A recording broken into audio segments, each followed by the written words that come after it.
Hi, Scott Purcell with Ronival Developments, coming to you today from Oceana Wellness Community.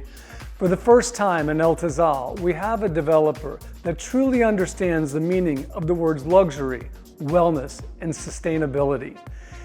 Normally, you would find a residential community like this for multiple millions of dollars. Here at Oceana, we're just starting at a high 700,000s.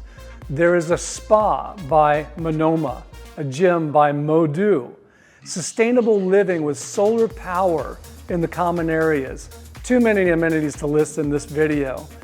We are already under construction, 60% sold in the first 2 towers, and we're working on the 4th floor of the concrete pour right now.